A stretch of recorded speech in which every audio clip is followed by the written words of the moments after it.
G'day you mob, Pete here. Welcome to this episode of the Aussie English Podcast, the number one place for anyone and everyone wanting to level up their Aussie English. Guys, today I have an amazing episode for you where I sit down with one of my dear old friends, Shana Thompson, who started the American English Podcast a few years ago. And it's kind of based on the same principles that I have here for the Australian English Podcast, the Aussie English Podcast, where she teaches you English through the lens of America. So you learn about culture, history, news and current affairs, everything like that. So today, I got Shana onto the podcast to talk all about what it's like being married to a Brazilian and raising Brazilian kids and the language learning process, right? Teaching the kids Portuguese, speaking it at home, everything like that. So we have an amazing yarn, we have an amazing natter, an amazing chat. I hope you enjoy it and get a lot out of it. Without any further ado, guys, smack the bird and let's get into it.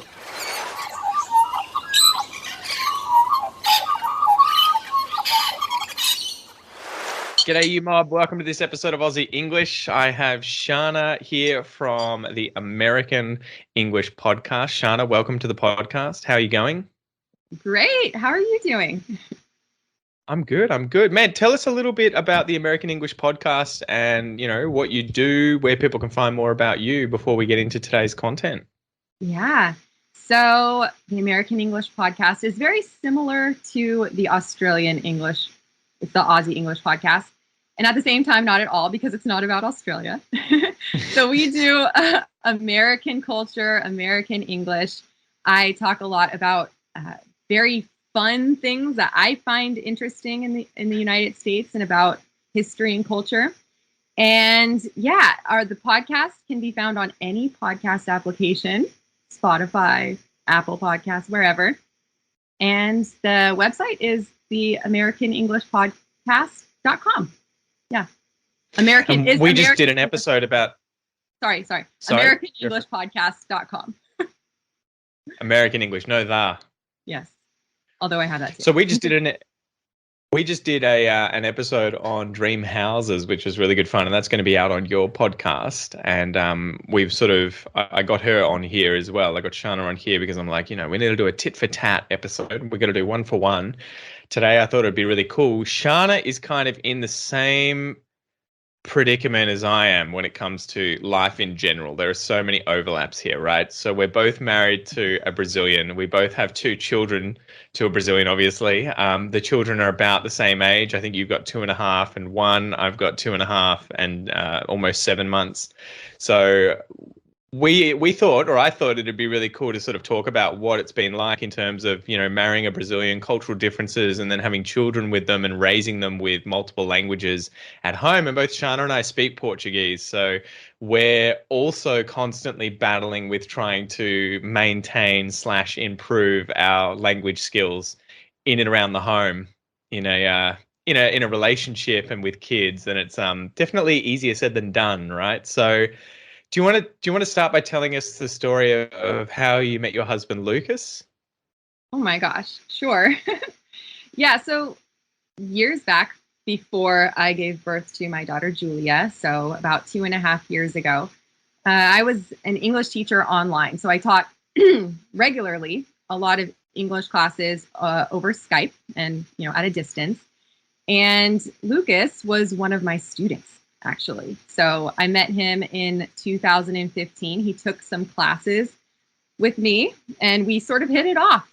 I always tell people that are looking for a partner, the best way to do that is by taking language classes, because you get it's a low pressure environment.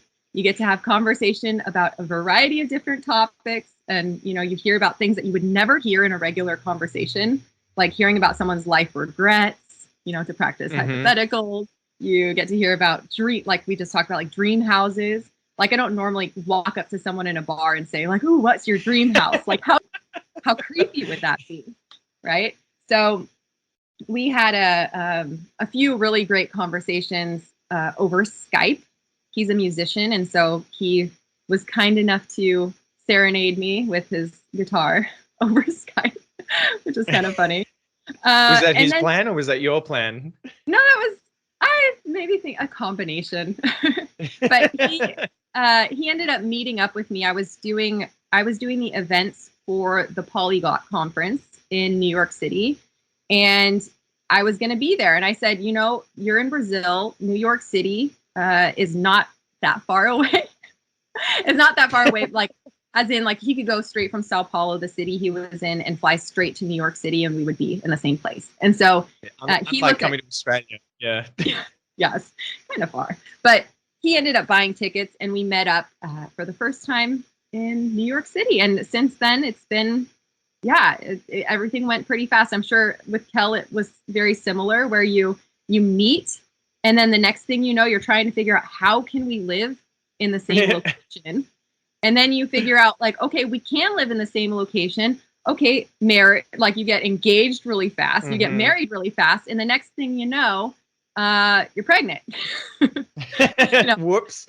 Well, it's funny because it's almost exactly the same as what happened with me. Obviously, Kel was in Australia, but it was probably a similar kind of distance away. She was in Townsville, which is about as far north as you can go from where I am.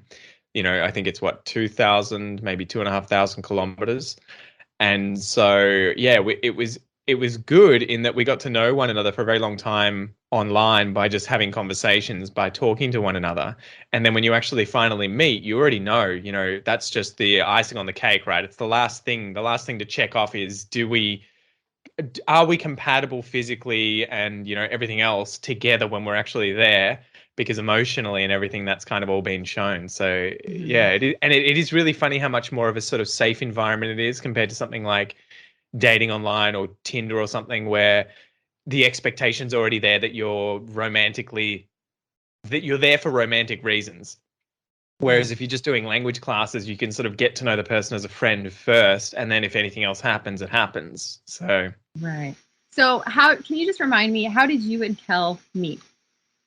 She commented on one of my YouTube videos and just said, "Oh, I really like what you're doing." I'll have to dredge the comment up somewhere one day and see, because I can't remember it verbatim, word for word. But I think she just said, I like what you're doing, and I'm learning English, and it's been a big help. I'm from Brazil, and I think it was right at the point where I had started to learn Portuguese. So I was like, "Oh, if you want to do a sort of tit for tat, you speak English with me, I speak Portuguese with you, let me know." And it was kind of one of those things, looking back, where I'm like, I was single and I saw this attractive young lady and I was like, what, I'll take a chance, see, anything could happen, get to know her, and just hit it off instantly. I think like you probably did with Lucas, where the moment we kind of had a private conversation together on, it would have been Instagram or Facebook, I was like, man, she just really clicks with me, just seems to get it, same sense of humor and everything. And I was like, when are you coming to Melbourne? And was it weird the first time you met? Because for me with Lucas, I was concerned with meeting someone online. You don't know on Skype how tall somebody is. You don't, like, I am a tall woman. I am, I'm trying to think in centimeters. I think it's 174, maybe. I'm 5'8". And I was like, okay, I'm taller. If he's shorter than me, what am I going to do? Do I feel really opinionated about being taller? I don't know. And so that was sort of a conversation we had, like, before we met. Like, I just need to know what should I expect? Can you please get some tape measure out, put it against the wall, and have a photo with you holding today's newspaper in front of that tape measure? Thank you. Just checking. No reason. Yeah. No, it's very funny. But was it like that with you? Yeah, so Kel came down. She was staying with a friend. They'd already organised this before I'd even met Kel, where she was coming down to Melbourne for a week because her old English teacher / best friend from Queensland had moved down to Melbourne. And so just by chance, she came down, but then ended up spending the week with me. But I think, what was the first day? Yeah, she showed up at my doorstep effectively, which looking back is like, crazy girl. That's crazy. But she had coffee and she was just like, "We're going to hang out." And I just remember opening the door and being like, thank God she is what I thought she was, in terms not of like a tall man. That sort of really overweight old man who's like, "Hey, it's Kel." I'd be like, "What the? Come in here, you." Yeah, no, I think it was that relief of like, and then a big thing, and this is, I don't know how deep this is getting, but hugging her and being like, "I'm so glad she smells good." being that kind of like like the worst thing I could imagine at that point was like I hit it off, everything's amazing, I'm physically attracted to her, but then I hug her and I'm like, I can't stand this person's smell. That would be Yes. like the worst thing to ever happen. And I remember thinking, oh, she smells amazing, thank God. When are we married? Well, I don't think I have ever smelled a stinky Brazilian. Speaking of culture, that is something I'm not sure if I'm jumping into this too soon, but with Brazilians, the first time I met Lucas, he actually said I stunk. Mm-hmm. You? Yes, because Brutal. I was in. What? Just as like a flippant comment? He was just like, by the way, Shana, I really like you, but could you shower more? No, actually, he didn't. Sorry, he didn't say that like when I met him, but he told me months later. He was like, "Wow, I really wasn't sure if it was gonna, pan out because when we first met, I had gone to a big event. I was hosting the event. I said in New York, in the city, and I came straight back from this long night out and not showering and went straight to the airport to pick him up. And so he was, yeah. So speaking of Brazilians and showering, I mean, I'm not sure if Kel is like this, but Lucas, when I first met him, he was like, like in Brazil, people shower multiple times a day. Like it's not abnormal for people to shower, 2 times a day, possibly 3 if you're in a hot city. And I'm sure with Kel, she's female. She probably is very hygienic, so you probably would never have to worry about the showering or the stink. Well, it's come later, I think, after having kids. Some days you just like both of us, you just miss showers, right? You're just like, oh yeah, I forgot. And then you're like, oh wow, okay, so this is what it would have been like if we'd both been kind of like unhygienic people back in the day. Right. But it's too late to be like, yeah, this is a deal breaker now. You're like, man, this, it's just it'll be it's fine. A different world. Fine. But but it was funny, isn't it? Because we were both sort of going through these stages together, right? Simultaneously. Yeah. Shana and I have been friends for a very long time now. And although we've never met in person, we met online, I think probably through the Polyglot kind of community conference thing, right? Mm-hmm. And have gotten to know one another. Yeah. It's it's been like I think a very long time that we've known each other. So I think the stages that we've gone through is really. I think Kel, you met her shortly. It was after I met Lucas, and so I think everything, actually, even the timing of our babies, was exactly the time frame that we had. Just you were a little bit after. So. That's really funny. Yes. Yeah. But now both of us with two little crazy kids, it's a different stage, not necessarily that, younger. I have time to practice languages. I have time to do what I want to do. Like it's a lot of, tending to others' needs. So at least we're doing this together. It was funny too, because I think we were learning Portuguese at about the same time together as well, because you were, I think at the time when I met you, living in Germany, right? And you spoke incredible German. And I was learning French, and I believe that was one of the connections, because I was doing a language challenge that was a 90-day thing where I had to practice as much French as possible, and it just so happened I couldn't really find French people to practice with, so I had Pete and another Australian randomly that I used for French practice. And so Pete managed to get it to a very high level in French. And so it was kind of, I felt like when we did meet up, it was a little bit funky because my level was so much lower. But at the same time, like it was cool to also, talk to you about your language learning tactics, just because you were so into it. Like you were dived into the language so deep that I feel like you had a lot of tips that I could, take away from our conversation. It sucks though too, right? Like I've lost French. Je peux parler un peu. I've like I can speak a little bit, but I've forgotten so much of it, and just the fluent, the fluidity of the language I've kind of lost as well. So it is crazy how much you obviously need to maintain these things by using them all the time. You can't just get to a really good level and then, oh yeah, that's it for the rest of my life. It's, this constant thing. And English would probably go out the window if I stopped speaking it tomorrow. for years. How have you found that with your German? Because I remember you'd been there for quite a few years, hadn't you? And it had gotten to a very high level. Have you been able to maintain the German you had when in Germany, or has that been quite a difficult kind of process? I think it's always going to be a challenge with whatever language, and I think with whatever level you're at, it's still going to be an issue. Like you just said with English, like if English goes out the window tomorrow because you stop speaking it, like I think it's a possibility. With German, for me, I mean, I got to the point where I thought, okay, my level's very high. I can have conversations about anything. But then I find myself now, okay, it's been a few years since I was regularly exposed, and I'll listen to something or read something and I go, oh my gosh, I would have never used this vocabulary in regular conversation. If I was in that moment, I would have forgotten the certain appliances in the kitchen. I wouldn't have been able to describe odd things that, comes with that extra advanced level in a language. Those things I think go first if they're not as regular. So it's been a challenge.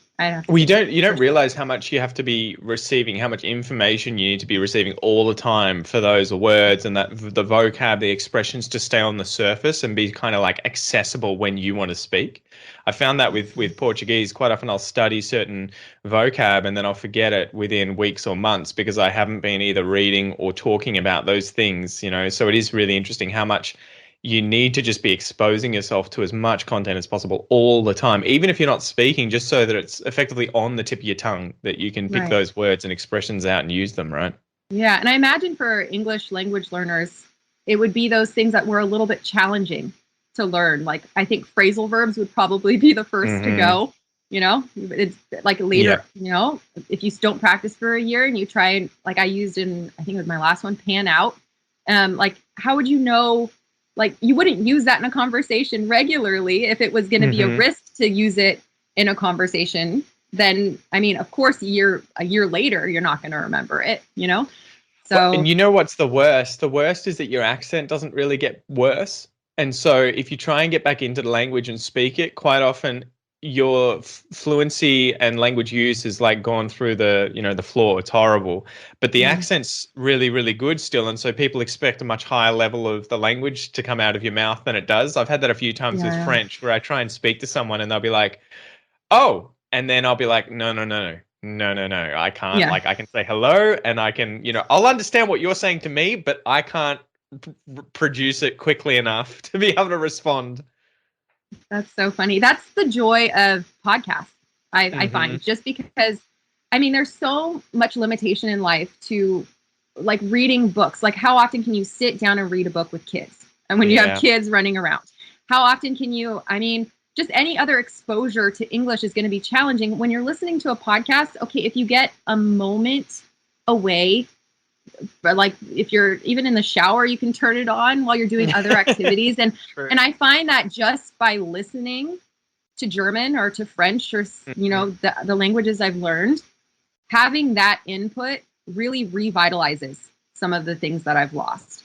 And I think it's really great that both of us are doing podcasts because I see the benefits so much in my own language learning by having them. Do you ever get frustrated that your work is in English? Because I get this all the time with Portuguese. I really want to dive into Portuguese and I would love to immerse myself. But the problem is obviously with my job, there's no, okay, for the next month, I'm not going to speak English.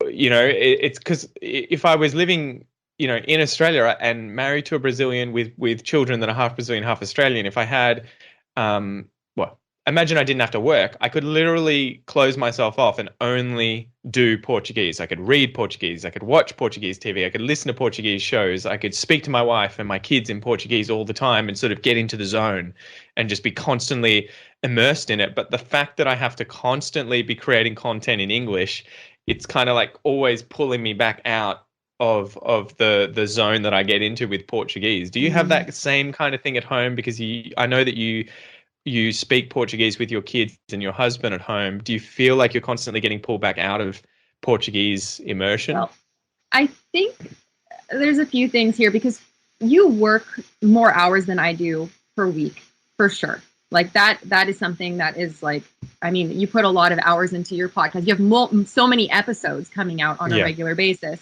That's a good Whereas point. I should probably do less if I want to actually immerse myself. sorry, listeners, maybe I'm I've gone back to one episode a month, but my No. Portuguese take No, off. but Pete dedicates so much time to his podcast. And I mean, I do. I enjoy making the podcast and everything, but I am a part-time mom. So I do spend a lot of time with my kids, and their language is at a level. I'm getting the exposure to Portuguese regularly, like just by talking to them and stuff. But I mean, that's my own level coming out of my mouth, right? To have that advanced level where I'm actually learning something. I mean, that is limited. Yes, because when they do watch TV, I have the programs that they're watching, and they're geared to the levels of Portuguese that they have, which up until I would say somewhat recently, I wasn't really learning anything anymore from their programs because my level got too high. Recently, Julia, she started watching Bluey, which I know is from Australia. Yeah. Great show. Oh my. Mom.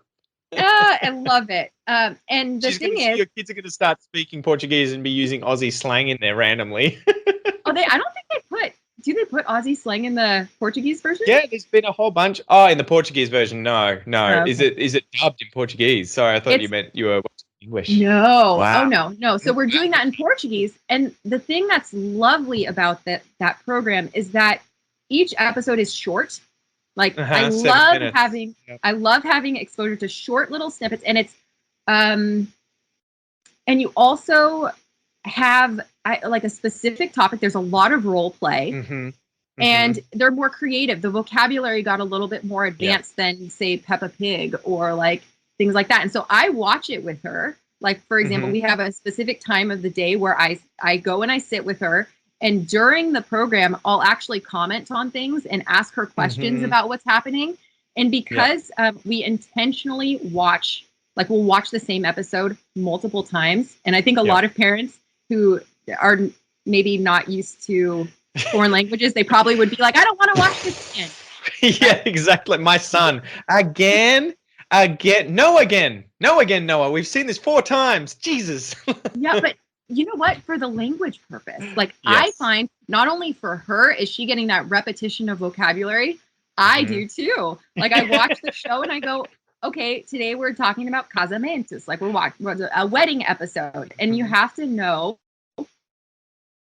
like there's things that I've learned, and it's like we can talk about it afterwards. And I think that's the joy of like having a TV. Because I do see the benefit of having shows in a child's language learning. I was really surprised at how much language they pull out of shows. At first, I always thought, it's just going to be a brain drain. It's just going to make them dumb, right? They're just wasting time. But my son picks up so much vocab now and expressions and things, and I'll be like, whoa, where did you learn that? Jesus.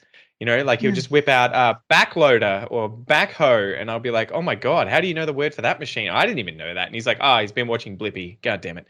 Oh. I was like, I don't even know what that is. That's funny. He's an American dude he's crazy eccentric, but he like effectively goes to say a company that builds tractors or whatever, and he'll get in it and drive it and talk about like, this is the bucket and this is the hydraulic lift. And, so even especially the good thing is it's dubbed in Portuguese. So I'll watch it and be like, taking notes, like you'll be learning all these words for things like an excavator or a bobcat, all these different machines, mixer. Gotcha. So yeah, it's really cool. But Bluey's a really good show just because they balance the interaction between the parents and the kids so well that both parents and children can watch it and get something out of it. Exactly. And they're polite. I'm not sure if this is just Australian culture in general, if you guys are extremely polite, but everything is please and thank you. There's so much respect between the parents and the children that I've noticed her personality has changed since she watched that show. And I am like, I'm about to write to the I think it's an Australian government program, right? Is that? I don't know if it's by the government. Okay. I think there was a guy, he's from Queensland, who created it and is now loaded. But I think, how many are there? 3 seasons now and like 100 episodes or something. So go check it out. It's free in Australia. Anyone listening, go on iview.com.au, which is the government website for TV, and you can go and watch it for free. Go check out Bluey. It's amazing. Gosh. It's amazing. Another thing about that, really quick for language learners out there that are not just learning English, if you get Disney Plus, and I'm not sponsored by Disney Plus or anything, but they have so many language options on there with overdubbing, and I find that being in the United States, I can access a lot of content that is not elsewhere in Portuguese.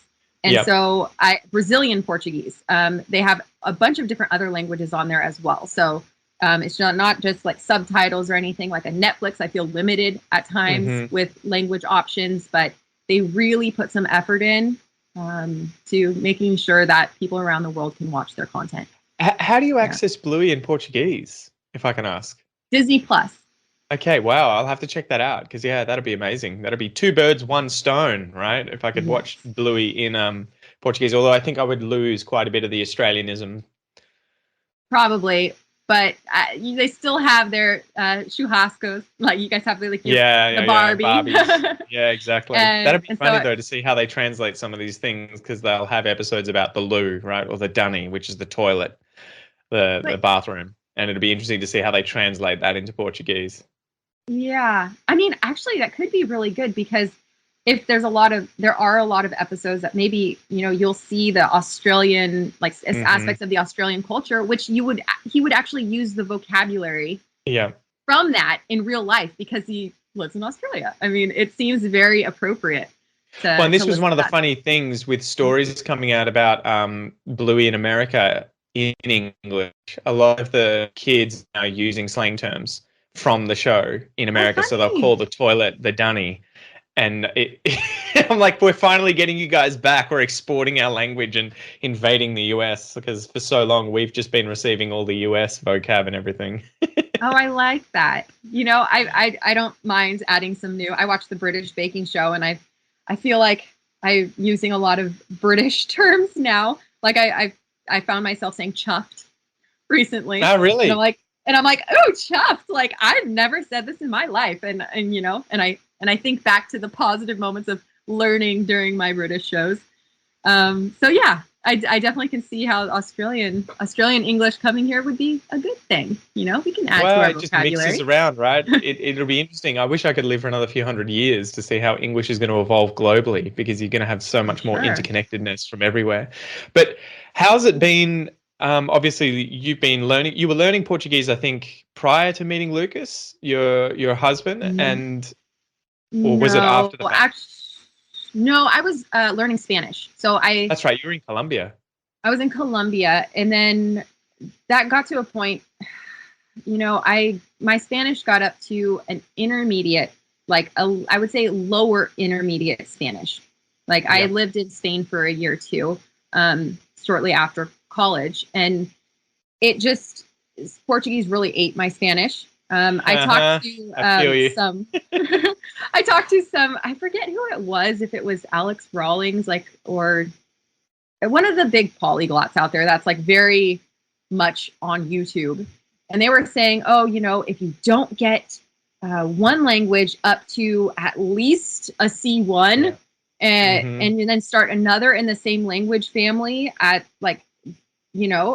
shortly afterwards, say for example, I have a B1, or a lower intermediate, like an A2, and then I start a language in the same family, I'm going to lose the first language, right? So that's what they told me. You often see that. Yeah. You often see that though, right? With a lot of these polyglots, they don't they don't tend to have languages that are that closely related, like Portuguese and Spanish, at the same level. It's very rare that you'll see them, I think, from my experience, where they'll have both of those languages. They'll tend to have gravitated towards one. It's like, oh yeah, I speak Spanish really well, and I can get away with Portuguese because I kind of know the pronunciation and I'll just use Spanish. I've seen Steve Kaufman and Benny Lewis being interviewed. These are two polyglots. Benny's from Ireland and Steve's from Canada. I've seen them both speaking Portuguese in an interview, but the amount of vocab and the pronunciation that they have, it's all Spanish. And so it's just crazy to see how obviously it's really difficult to separate those two languages into their distinct groups because there's so much overlap. But also what's really cool is the fact that they can both of those guys speak Spanish to a much higher level, I think, than Portuguese, Okay. but that they can get away with just using a Portuguese accent and kind of, It I works. think they Yeah. called it like Portañol, where it's like Hmm. Portuguese, Espanol put together. And it's funny how much it Yeah. actually still works and they can communicate. Right. And effectively, like in the end, I mean, that's what really matters, right? Is if you can Yeah. communicate and, I mean, I guess not for someone like you or me as much that like really wants to get a high level and wants it to be its own language. Yeah. I don't want to have a mixture of things, a Portuñol or what do they call the other one? A Spanglish or, Hmm. things like that. It's just, yeah. But I did hear from, it's Richard Simcott. He actually Hmm. manages to do a lot of languages from Eastern Europe, and he has. I mean, a lot of them have similarities, and he manages to get to a pretty good level in them. But I think that's the thing is the getting up to a high enough level to that really C1, C2 level, and then starting another one in the same family. Like for me, What? just And maintaining it, right? I saw yes, Lucas Lamprioli. He was talking about his language learning, and I was like, man, I'm so jealous. But he's not married. He doesn't have kids, and he was that's saying, I think he yes, speaks probably maybe 6 to 8 languages at like a C1 or above level. He's right, Italian. He speaks English really well. I think he lives in France. He's got housemates from places like mm, Greece and Russia and Poland, yeah, but the amount of work he has to put in to be able to maintain these languages, he's like, so I wake up, the first 3 hours of my day, I'll be studying my weak languages 1 hour each. Then yeah, after that, I'll go and do lessons in, right, I'll teach in all these other languages. And then I have housemates. I make sure that all my housemates, each one is from a different country that I can then speak to in that yeah. language. And I was just like, Wow, good God, that's the insane. amount of organization that you have to be able Well, to manage this and to be able to keep it that's consistent is just insane. that's a big conversation at the polyglot conferences, at the gatherings. They always talk about how do you manage, how do you Yeah, maintain what you yeah, already have? Because with polyglots, I mean, they have so many languages that they're trying to keep at the same time, and you have to like compartmentalize your life into okay, work. I'm gonna do if I'm working as a phone operator and talking to people every day, I want that to be in German. And then hmm if I need a roommate, it totally makes sense. And I think that it's organization. It's not realistic, I think, for probably 99% of people. Like you said, yeah, if you have a significant other, that's going to be challenging. If you have kids, more challenging. Like there are so many other things that make that not possible. But I mean, that's his life. So yeah. I think it's Well, hard the other to, issue is yeah. how much you can actually get into one language because the more Hmm. you pick up, the more you've kind of got yourself spread thin, right? So you have to Hmm. decide. And that's why I often talk with my audience about not really idolizing polyglots most of the time because they're Westerners who already speak English. But the followers that I have tend to be people who it's like, I'm always like, English isn't a joke for you guys. This isn't just a bit of fun. This isn't a hobby. You don't have the luxury of being someone like Steve Kaufman who, has a career, has the time and energy that he can just Hmm. dabble in a bunch of other languages because he enjoys it, Right. which there's nothing wrong with. But a lot of my followers, it's like you guys are migrating to a foreign country, you're, setting up a life in this language, you're potentially marrying people in this language, you're doctors, lawyers, you're studying in this language. So it's like you need to be a sort of all in on this one thing as opposed to thinking of it like, how do I get to a B1 level in 10 different languages in the next 2 years? Yeah, and I think people need to give themselves some credit too. Like learning one foreign language is a that's phenomenal. I mean, if you can get up to a conversational level and use, like you said, slang with Yeah. a native speaker to connect, to have that intimacy. I mean, what else? What more do you want, right? Like, I mean, Yeah. if you can, because at the end of the day, what you want to do, I mean, you want to do something that you love, like your work and everything, but you also want to have people, connection, friends. You want to have a life, and there's so. I think about that sometimes, like I'm driving or doing some mundane activity, just how important it is to really get good at English, for example, Hmm. like for someone that's moving to a country. it changes everything. Like it Well, can and change your beyond whole just life. English, right? Niching down, as you say, and getting very Hmm. specific with the area that you're going to be living in or the country that you're going to be living in, and Hmm. understanding the slang, the culture, the history, which is why both you and I go pretty strong on that front, Hmm. because it's not so much about just teaching someone a language, it's about helping them get so much deeper into the culture and everything else that goes with the language that they then can develop really, really good connections with people, relationships, ties So to the true. culture and the country. Hmm. Because, and that was the biggest thing I think I faced with Aussie English. I quickly realized after starting it that a lot of my audience want to improve their English, but first and foremost, they want to fit in. And a lot of Yeah. them are migrants to Australia, and they want to Hmm. understand not just the literal what is someone saying to me and how do I communicate Right. with them, but they want to understand how they think, where they're coming from, the deeper cultural aspects and pop culture and history and everything like Yeah. that. And so it's so much more important to learn about those Hmm. things than just how do I say XYZ to communicate. Exactly. And that's also, I mean, parts of, imagine if you're at a Barbie. Would you say I'm at a Barbie? Like if you're at a Yeah, Barbie, we if use you're it at a for both the barbecue. thing and the place. So I mean, like Okay. the events. So I'm going to a barbecue or I'm going to a Right. Barbie is the actual like party. It's going to be a Mhm. Barbie, but they're cooking the food on a Barbie at a Barbie, if that makes Gotcha. sense. Okay.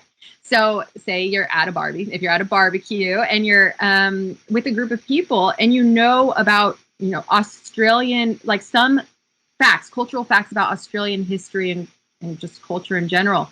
Like you have so many topics of conversation that you're an Hmm. interesting guest at a party. That's Yeah.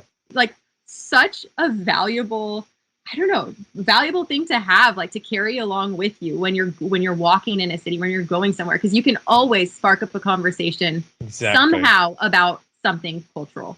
Well, So and I I love think that. most of my listeners may not realize, I think a lot of them Mhm. will, but many may not, that all the content that I'm throwing at them constantly is about so many different topics, and there's Mhm. probably that one side that's like, Jesus, Pete, this is so like shotgun approach, it's just all over the place. But on the other side, there's probably those who realize he's giving us so many different things to think about, to talk about, the vocab about, to develop opinions about, so that when Mhm. we go out and interact with other Australians or even just other people around the world, we're going to Mhm. be able to talk about all these different topics and have thought about them beforehand and Right. developed our own ideas. Because that would be the thing. If I Exactly. was going to Brazil and adapting to life there, getting a job there, yeah, I'd want to be able to speak Portuguese, but a big part of it would be I want to be able to have opinions on the government, on current events, on historical events, on I want to be able to use slang and expressions that other people use so that when I use them, I'm, subconsciously showing them that I give a shit about their country and their culture and that Yeah. I'm trying to connect with them and that they're going to get that. Like if you were to Hmm. come to Australia and say, "Oh, I'm going to a Barbie," even in an American accent, I'd be like instantly and potentially subconsciously, "Oh, she gets it. She's an American, but she gets what Trying. that is. She's taken Mm. the time to understand that and is fitting into our culture a little more." Right. So it means something when you take that kind Right. of dive and try and learn and pick up these things, right? Have you found that with Portuguese in and around the house, or when you've gone to Brazil, the numerous times that you've been there and gotten to know Lucas's friends and family, have you made an effort to kind of pick up the slang and expressions they use so that you can be like, "Oh, I fit in a little bit more," and what have their reactions been if you have? Ah, that's interesting. I'm trying to think of specific words now. Um, you know, it's tricky because Lucas, as I said, he was a musician. He is a musician. He's got a lot of friends who are also in the music scene, and they're males between the ages of 30 and 40. And Hmm. so I think there's a lot of terminology that they use Yeah. with like that would not be acceptable for me to use. And there's been many moments where I actually say, certain things like bishu. Like I would never like Yeah. manu. Like I Yeah. I I know them and I hear them and I choose to not use them Hmm. just because it doesn't seem like it matches very well with my personality or with being a female. So um with I'm trying to think of other things, but yes, I have put a lot of effort into learning the language, and so I can connect better, much better now. Actually, even after having kids and like Hmm. you know like teaching them and speaking all day, every day, and having that, constant interaction, I can connect so much better with my family there. And I realized that the last time I went there, just last month, and it was a sort of different connection that we didn't really have before, because I could understand the complexities of everything they were saying and have deeper conversations, frankly. So that is very big. Do they speak English, if I can ask? No. Yeah, okay. So, because that's what I was wondering. Kel's family is the same. And so when we go to Brazil, that's one of the things that I fear, where I hope my Portuguese is at a level where I don't need to rely on any English at all to be able to talk about the same things that I would talk about with Kel. Because the fortunate or unfortunate thing is that with Kel, at any point in time, I can switch to English if I'm having trouble, and vice versa. She can too, right? So if we get to a point in a conversation where I'm like, ugh, I can think of the word or the concept rapidly in English, I can just switch to it, and she's like, oh yeah, bang. And so it's going to be interesting when we finally get to go to Brazil once the borders are open. How I get along with their family, because I want to be able to express my personality and everything as effortlessly as possible in Portuguese, and I have a feeling that there's going to be like a speed limit on it, at least in the beginning, where I'll be like, I can't get my ideas out, witty ideas and everything out quick enough. I'll be like 10 minutes later, hey, Kel's dad, I just realized how to say it. And he'll be like, I've moved on, dude. But you know what? I think that's inevitable. Like, exactly. it's going to happen. And I think it's okay. Like you're human. You can't learn everything. You're never going to be prepared for every situation. You can only be as prepared, like, as you can. And you're listening to stuff. You're doing what you can, being in Australia and not, and working with English. You know what I mean? So I think I just reminded me of a situation last time I was there, if I can tell a little story, because go. So there was a situation, and I feel like my Portuguese is at a good level now. But there are those moments, like you said, where you're like delayed, or you're maybe not as appropriate as you should be, because you don't know how you come across. You don't get the nuances of, do I use this word or this verb in this exact situation? And you're like, ooh, that was a bit abrupt. Yeah. Or like your intonation, like for example, and this sounds like so horrible. Like I was at Lucas's family's house, and his cousin is a dentist, right? He's a dentist. And I'm constantly making jokes in English, like, oh, you get a lot of people with bad teeth and like things like that. And so I said something along those lines in Portuguese. And Lucas was like, Shana, do you realize you're in a country, like it's a simple city that they live in. It's not very, there's not as much wealth there. There's certain things that are, it was inappropriate for me to comment on the teeth, because he could be thinking, oh, she's commenting on not only on like my city, and maybe the people don't have good hygiene. She's doing a lot of different things, like criticizing my culture, where I'm from, or my job and stuff. Whereas like for me, I'm just trying to make a joke in Portuguese, and it totally did not come across that way. And Lucas said, Johnny, you gotta be really careful. But the thing is also, sorry to keep going, but it's like, Jesus, Shana, what did you say about his mom? I was just asking about teeth.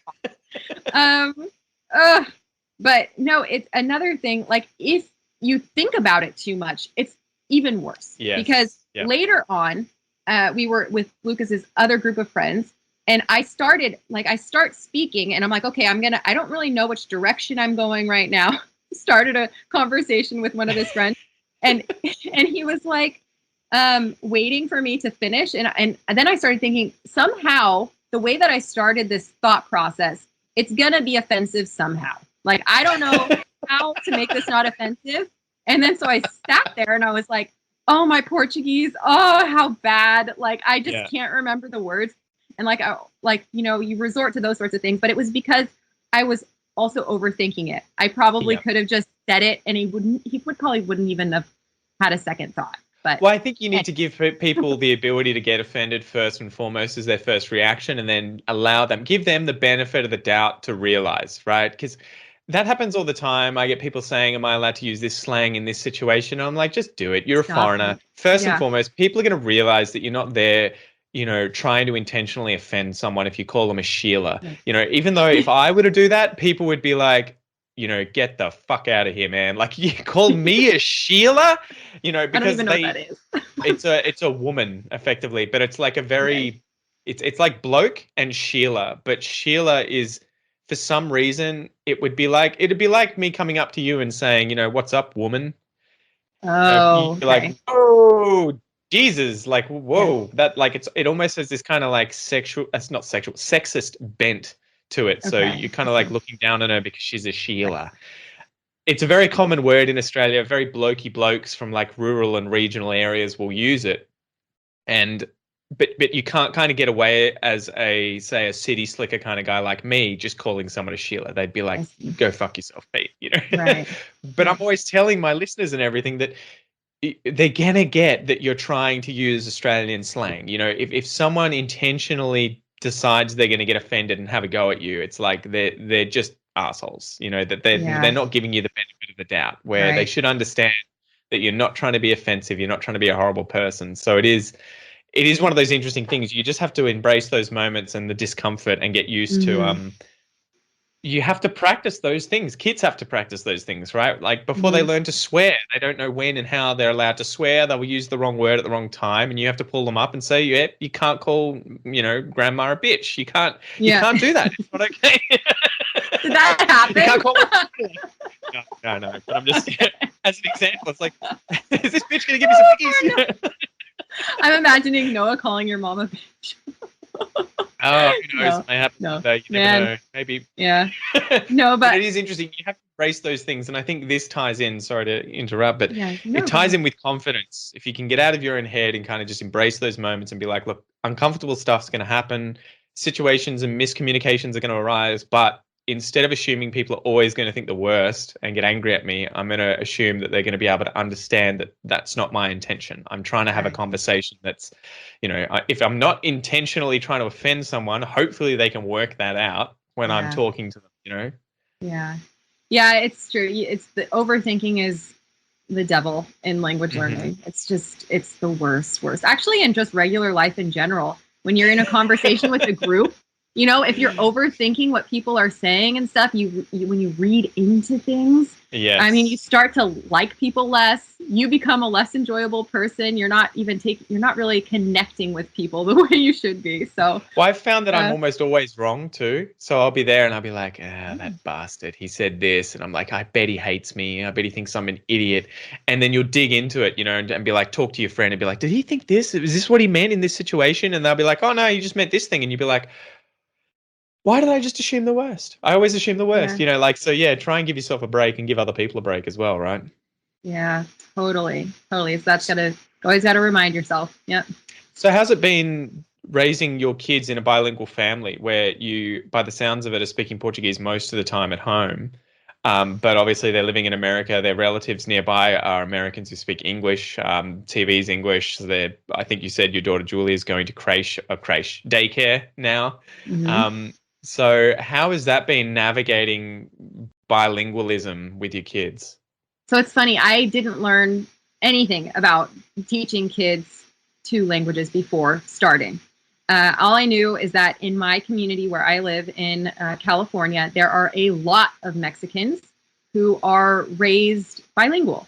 And I thought, Hmm. if this is so normal, like it can't be that difficult. My husband's Brazilian. Like Hmm. we'll just speak to them.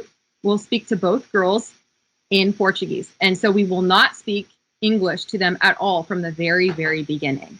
And so that's kind of how we started. It was just like communicating like that. We even books that are written in English will describe everything in Portuguese.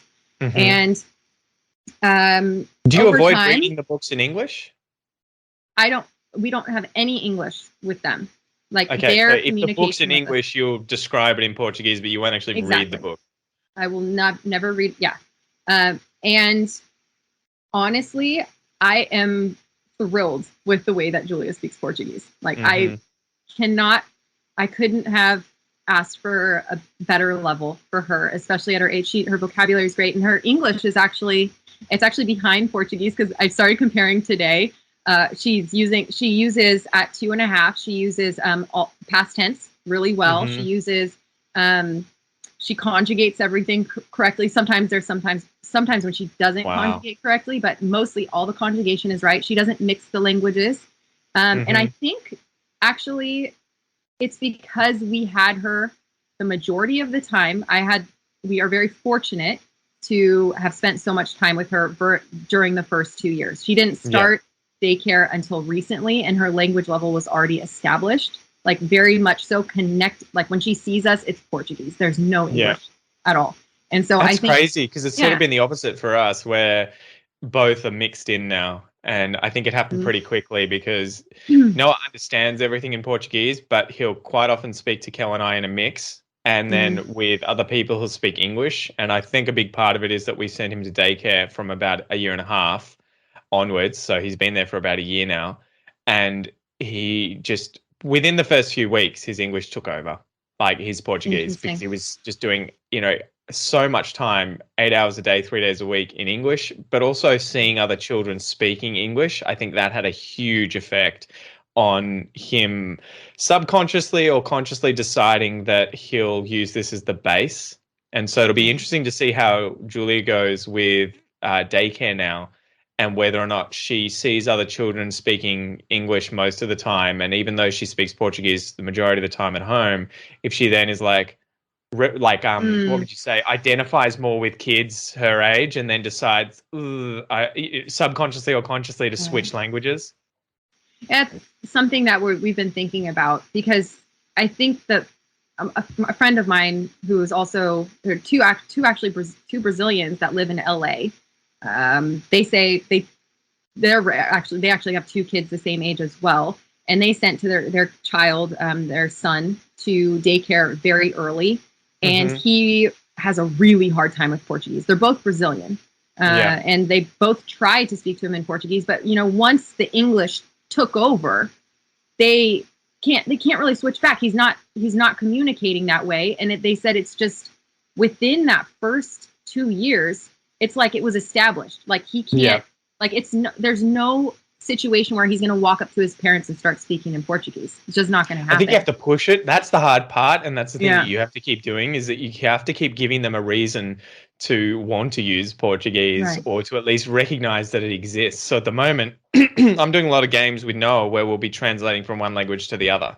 And so we'll do flashcards where what's this? Horse, okay. And I'll be like, qual é a palavra em português? What's the word in Portuguese? And he'll be like, oh, cavalo. And so he's recognizing that there's two languages going on, but he's also practicing both next to one another. And you're making it fun. He's enjoying it. And then also trying to interact with families that also speak Portuguese who have kids is a big thing, where hopefully that means he'll see, these other children are using this language too with their parents. It's not weird. It's not something I'm going to be ashamed of and try and avoid.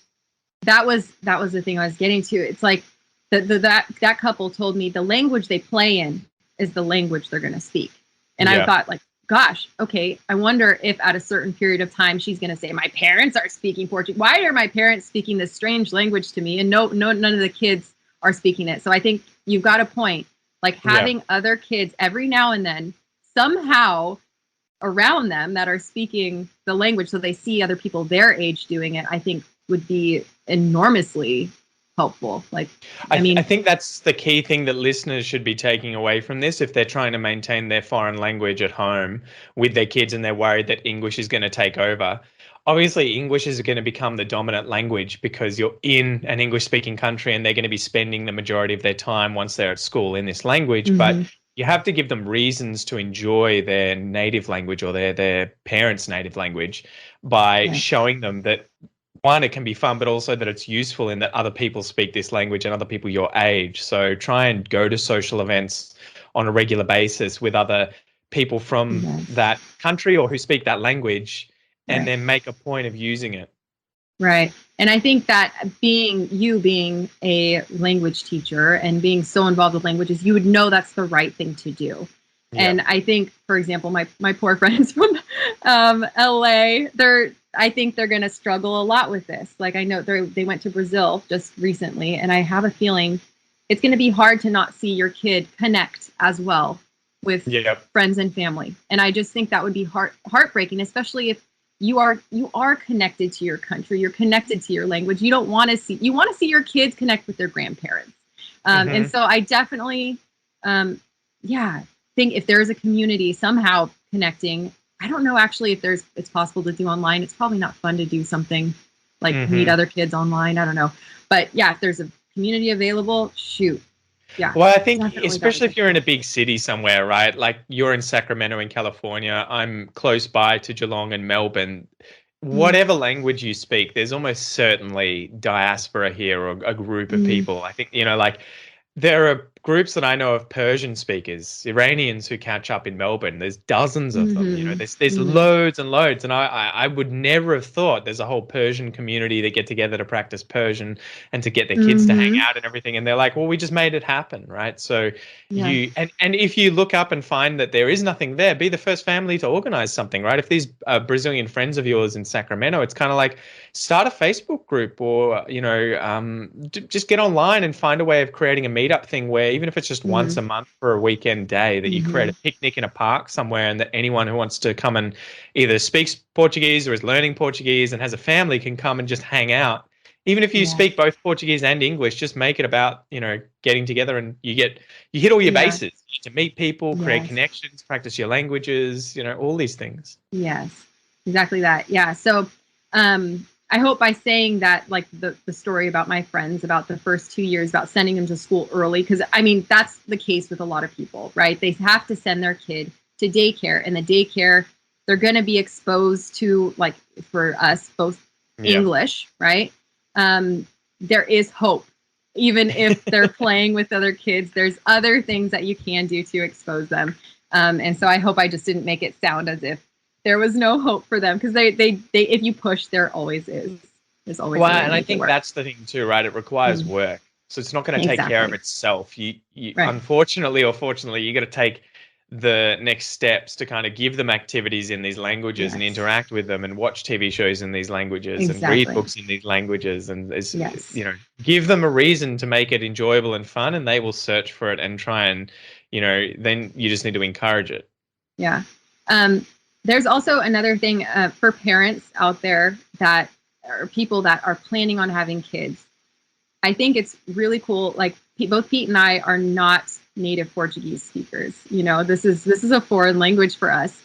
And I've actually realized there are some benefits. Like if you are considering raising your kid in English and it's not your native language, like don't think it's not possible. It is so possible. And I actually feel like my limitations when I have them in Portuguese are benefiting them. Like I realize, like, because it's more likely that I'm going to repeat vocabulary. Like maybe I wouldn't, go out on a limb and use some funky adjective in Portuguese. So they'll hear the same adjectives over and over again, which is wonderful for language learning. They're going to, I feel like it actually is a benefit. Like it's a good thing. I heard a friend of mine that has kids that are learning a foreign language. She was using vocabulary that was not age appropriate around them. And I was like, dude, like, okay, I wouldn't use this with a teenager, let alone a kid, and your vocabulary is too broad. And so I actually think it's so possible as a non-native English speaker to raise your kids in English. And I would so encourage it, because I can see it does work. It definitely does. Well, and use it as a two-way street, right? It's going to help you improve your English skills. Exactly. Even though it may be the same stuff all the time, it's going to help you build this really solid foundation in the language, where that inner core of fluency around that language is going to be really reinforced every single day. And this leads to the sort of the last question that I kind of have for you. Have you found that being in a family, it's been actually difficult once you get to that kind of proficient level to keep improving, because you talk about the same crap all the time at home?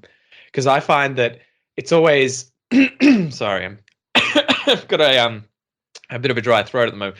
It's always the same kind of conversations you realize that you end up having day after day after day with the kids, with your wife, with your husband.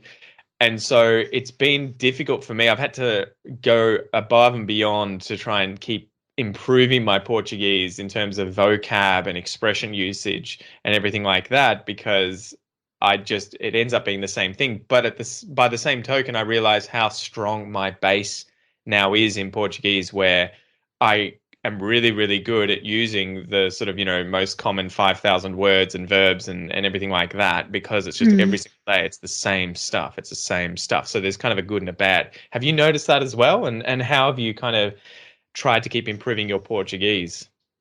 Yes, most definitely. And I have to say, I see the upside of it with when I watch something in Portuguese, or when I have some exposure. I really, every new vocabulary word, I really understand from context. Like, just based on what's happening, I can pretty much figure out what is being said, which is, I think, the coolest thing when you get that very strong core down, that intermediate core, like upper intermediate core. Like, you really start to understand a lot more. As for really building my vocabulary, I would say I'm at a stage right now where I'm not regularly, actively building it, because it has been a little bit challenging. And I would say that, like, the things that I have done most recently, I think, to improve is doing, when I have a moment without the girls screaming in the background, I do Clubhouse. I use the Clubhouse app. Very cool. Which I know there are rooms to practice English in there as well. I'm not sure if Australian English, but and I do that for Portuguese. I watch the shows, as I mentioned, Julia's shows, and right now that's pretty much it. What I think would be ideal in an ideal world to be a very good language learner, I would probably take the topics I talk about on the podcast and try and describe them to Lucas in Portuguese. I think because the information becomes so firm after researching it so much, I think like retelling those stories, it would be unique. It would be interesting. Like, it would be something that would be a challenge for sure. And I think also, people that are listening to your podcast, if they were to practice English, say if they have a significant other, to sit down, or just even a friend, and retell the stories that you're telling, because you have so many cool, interesting facts about the country and culture. Like, if they retell it, it's going to reuse maybe some of the same vocabulary you used that's maybe not in their regular, like usage tank. And they'd also, get to practice like different things. So in my ideal world, that's what I would be doing. I would be, doing that on a regular basis. So no, I wouldn't say that I am doing something. I'm not as proactive at the moment as I would like to be, but definitely in the future, there's, like, probably when I want to, because the desire also has to be there. Right now, I'm not feeling very interested in adding much more, but yes, I will. Sure. Brilliant. What about you? But it's the same thing. I've tried to incorporate a lot of study recently. I was reading some of Game of Thrones, and then I was listening to a podcast that would discuss each of the chapters in the book for Game of Thrones, which was really good, because it was kind of like you absorb the chapter and then you get to hear two people having an informal conversation about that chapter and everything, that they recap the events and everything. So it was kind of a really cool way of reinforcing what I just learnt. But again, it's just the time management thing and getting into a rhythm and a routine, especially with two kids, being in lockdowns where we can't use daycare, we can't see people, my parents can't help out with the kids. It's just been a nightmare trying to juggle those things. So I've just had to get to that point of being like, just sail through, try and get through all of this. And then later, there's always later. You can always, sort out a better routine in the future once the young children have kind of grown up a bit. That is the key. Sorting out a routine where it's right to do your language study. I think having that routine is so key. Oh man. And making it enjoyable so that it's something you look forward to. It doesn't feel like work. So if it is, Game of Thrones was why I picked it. And a lot of people will be like, ugh, why on earth would you read that?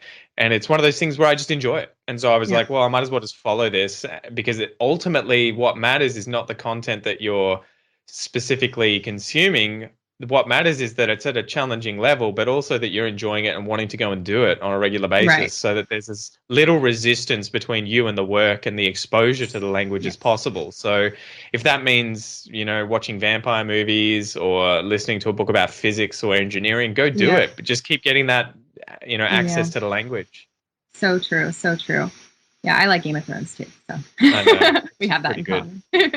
Man, so nice. Shana, thank you so much for coming on the podcast today. I've kept you for about an hour. So where can people find out more about you and what you do with the American English podcast?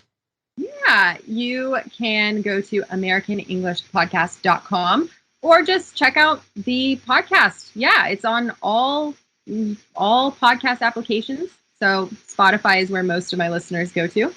But yeah, any of them will do. So hope you guys tune in as well. It's fun. I like doing similar work to Pete. We have a lot of fun with the language and culture. So Exactly. yeah. Mate, well, thank you so much for coming on, and I hopefully get you back on in the future. Thank you. Of course, I would always love to. And I would always love to have you back on my podcast also, if anyone wants to listen to that one. We talked about housing, and you got to hear a lot about housing in Australia. So and my dream house. And his dream house, which is definitely worth hearing about. Exactly. Go check that episode out, guys. Anyway, thanks, Shana. See you next time. Thank you. Bye.